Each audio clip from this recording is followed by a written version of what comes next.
सुप्रभात। मैं जगेंद्र राणा।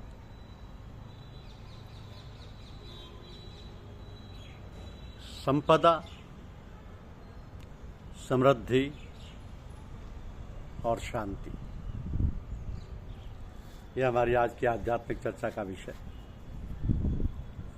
संपदा, समृद्धि और शांति। उसके पास सब कुछ है। आलीशान कोठी, देश विदेश में सुख सुविधाओं से पूर्ण एयर कंडीशन बंगले, शानदार कीमती गाड़ियां, दुनिया की सैर के लिए निजी वायुयान, बटन दबाते हाजिर होने वाले सभी श्रेणियों के सेवक, बड़े बड़े कल कारखाने, कुबेर का ऐश्वर्य, स्वर्गिक सुख उपलब्ध कराने वाले समस्त साधन। बस एक ही अभाव उसे हर समय खटकता है, मानसिक शांति का अभाव। अब मानसिक शांति पाने के लिए उसने न जाने कितने साधु महात्माओं की चरण सेवा की, यज्ञ, हवन, पूजा पाठ, तीर्थाटन सब करके देखा, किंतु हर प्रयास व्यर्थ सिद्ध हुआ। वर्षों पहले एक कहानी पड़ी थी कि एक बार उसके जैसा ही कोई अति संपन्न व्यक्ति किसी महात्मा के पास पहुंचा। महात्मा उस समय ध्यानमग्न थे और उनके सामने चुपचाप बैठ गए। महात्मा के चेहरे पर अद्भुत कांति और शांति विराज गई। वह एकटक उन्हें देखने लगा। उसके मन में एक प्रश्न था कि फूस की कुटिया में रहने वाले सर्पजागी को ऐसी कौन सी वस्तु मिल गई जिससे पूर्ण संतुष्ट, पूर्ण शांत और पूर्ण निर्विकार दिखाई देता है। इसमें ऐसा क्या है जिसका आकर्षण लोगों को यहाँ तक खींच लाता है? महात्मा ने पलकें खोली। आगंतुक पर दृष्टि पड़ते ही उनके होठों पर एक सरल मुस्कान उभर आई। उन्होंने आगंतुक से उसका परिचय और आने का प्रयोजन पूछा। संपन्न व्यक्ति बोला, महात्मा जी, मैं अपार धन संपत्ति का स्वामी हूँ। ईश्वर की कृपा से मुझे किसी चीज की कमी नहीं, लेकिन मेरा मन हमेशा अशांत रहता है। मैं मानसिक शांति का मार्ग जानने के लिए आपके पास आया हूँ। महात्मा हंस पड़े, बोले, यह मार्ग तुम भी जानते हो? तुमने उस पर चलने की कभी चेष्टा की? संपन्न व्यक्ति उलझन में पड़ गया। उसने आश्चर्य से पूछा,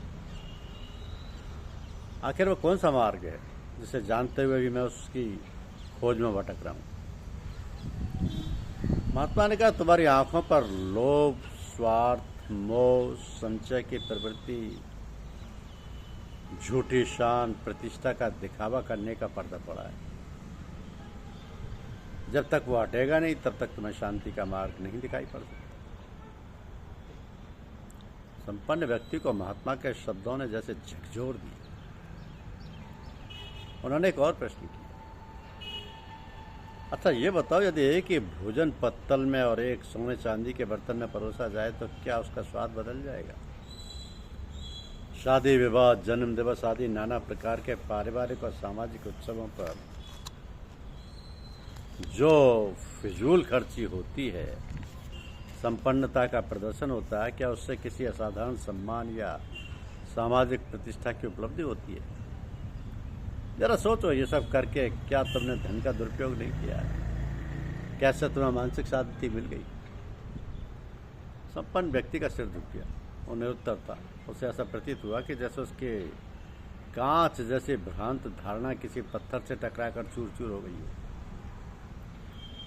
महात्मा बोले, भौतिक सुख शरीर के लिए होते हैं और मानसिक सुख आत्मा के लिए। शरीर की भांति आत्मा की भी क्षुधा है।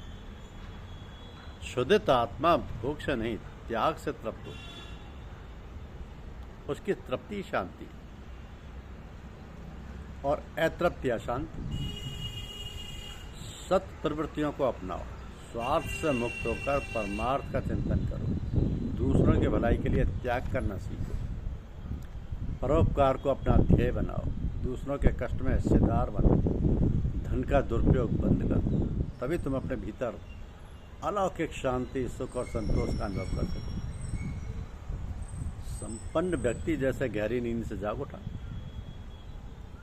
महात्मा उसके चेहरे पर उभरते भावों को ध्यानपूर्वक पढ़ रहे थे। उन्होंने अपनी बात जारी रखते हुए कहा कि जीवन का उद्देश्य केवल धन कमाना, तिजोरी भरना और ऐश करना नहीं होना चाहिए। धन की तृष्णा मेघमरीचिका की भांति तुम्हें जीवन भर भटकाती रही। एक कथा सुनो कि एक घसियारा प्रतिदिन घास काट कर बेचता और बड़ी कठिनाई से अपने परिवार का भरण पोषण करता। एक दिन जंगल से लौटते समय उसे किसी पेड़ के नीचे एक बूढ़ा आदमी बैठा हुआ दिखाई पड़ा। पास आने पर बूढ़े ने कहा, सुनो भाई, घास बेचकर कितने दिन गुजारा करोगे?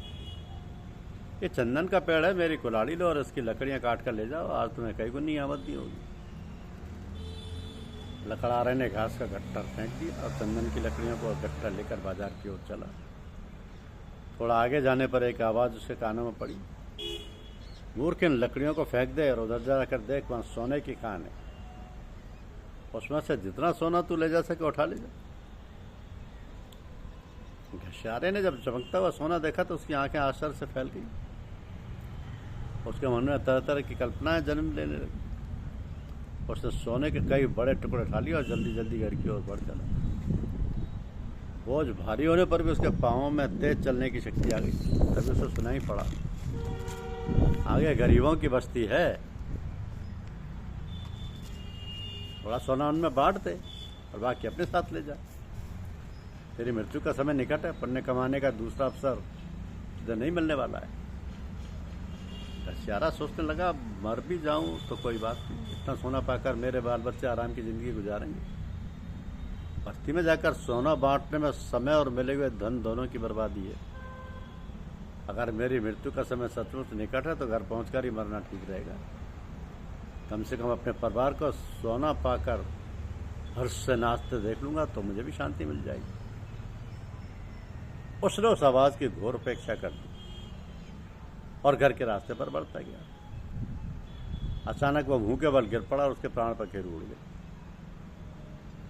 अब धन के लोभ ने उसे परोपकार को व्यर्थ समझने की दुर्बुद्धि। धन की लिप्सा मनुष्य को स्वार्थी, अहंकारी और विवेकहीन बना देती है। संपन्न व्यक्ति एकाग्रचित्त होकर महात्मा की बातें सुन रहा था। महात्मा बोले, साधनहीन मनुष्य जब अकस्मात साधन संपन्न बन जाता है तो उसके विचार बदल जाते हैं। तुमने 5 अकर्मण्य मित्रों की कथा नहीं सुनी होगी। 5वां मित्र एक बार इकट्ठे हुए। अंधे ने कहा, काश मेरे आंखें होती तो अच्छी बुरी चीज़ों को पहचानने में मुझसे भूल ना होती। लंगड़ा बोला, मेरे दोनों पैर होते तो मैं दौड़ दौड़ कर भलाई के काम करता। निर्बल ने कहा, मुझे बल होता तो मैं अत्याचारियों को मजा चखा देता। मूर्ख बोला, यदि मैं विद्वान होता तो विद्या का दान करके पुण्य का भागी बनता। निर्धन ने कहा, भगवान यदि मुझे धन देते तो मैं दीन दुखियों को दोनों हाथों से दान करता। भगवान इनकी बातें सुन रहे थे। उन्होंने उत्तम विचारों की सत्यता परखने के लिए प्रत्येक की इच्छा पूरी कर दी। आंखें मिलते ही अंधा सुंदर वस्तुओं को पाने के लिए व्यग्र हो उठा। लंगड़ा पैर मिलते ही सैर सपाटे का आनंद लेने लगा। निर्बल ने बल पाकर दूसरों को आतंकित करना शुरू कर दिया। मूर्ख ने विद्वान बनते ही चतुराई से दूसरों को मूर्ख बनाने का पेशा अपना लिया। और निर्धन ने धन पाकर भोग विलास में लिप्त होकर झूठी शान और दिखाने के लिए फिजूल खर्ची शुरू कर दी। भगवान रुष्ट हो गए। उन्होंने 5 को पहले जैसा बना दिया। तब उन्हें अपनी प्रतिज्ञा याद आई, किंतु पछतावा ही हाथ लगा। तो संपन्न व्यक्ति महात्मा के पैरों पर गिर पड़ा। बोला, बस गुरुदेव, आज मुझे सच्चा गुरु, सच्चा पथ प्रदर्शक मिल गया। मैं मानसिक शांति की खोज में अब नहीं भटकूंगा। उसे पाना मेरे लिए सहज हो गया। क्षणिक सुख और शांति के लिए आजकल लोग कुव्य वसनों को अपना लेते हैं। कुव्य वसनों से ग्रस्त लोग परिवार में भी अशांति उत्पन्न करते हैं। झूठी शान दिखाने वाले संपन्न व्यक्ति स्वयं को समाज का गौरव और सर्वोच्च प्रतिष्ठा का अधिकारी मानकर गर्वित होते हैं। मन की अशांति को दबाने या भुलाने के लिए वो जिन उपायों का सहारा लेते हैं उनसे उनकी आत्मा क्रमशः दुर्बल होती जाती है। अधिकांश धर्मानुरागी अपनी तीर्थ यात्रा को स्मरणीय बनाने तथा मानसिक शांति प्राप्त करने के लिए तीर्थ स्थल में ही किसी प्रिय फल, साग सब्जी, अन्य उपभोग के वस्तु का भविष्य में ग्रहण न करने की प्रतिज्ञा करके वापस लौटते हैं। प्रश्न ये उठता है कि इन तुच्छ वस्तुओं का त्याग करने के लिए कष्ट उठाकर तीर्थ भ्रमण करने का अर्थ और महत्व क्या है? यदि त्याग ही करना है तो क्यों न काम, क्रोध, मद, लोभ, मोह, कुव्य व्यसन आदि झूठी शान का परित्याग करने की प्रतिज्ञा की जाए। ऐसी प्रतिज्ञा मानसिक शांति प्रदान करती है। धन वैभव से कहीं अधिक मूल्यवान और महत्वपूर्ण है शांति। ईश्वर की कृपा से यदि धन मिले तो उसे प्रसाद के रूप में ग्रहण करना और सत्कार्यों में उसका अधिक से अधिक उपयोग करना आत्मा को दुर्लभ सुख, शांति और संतोष प्रदान करता है। रहीमदास जी ने कहा कि पानी बाड़े नाव में, घर में बाड़े दाम, दोनों हाथ उलीचिए यही सयानों का। ये दोनों हाथों से उलीचने की इस क्रिया में ही परमार्थ की संपूर्ण व्याख्या छिपी हुई है। त्याग और परमार्थ ही दिव्य शांति और अलौकिक सुख का मूल मंत्र है। धन्यवाद।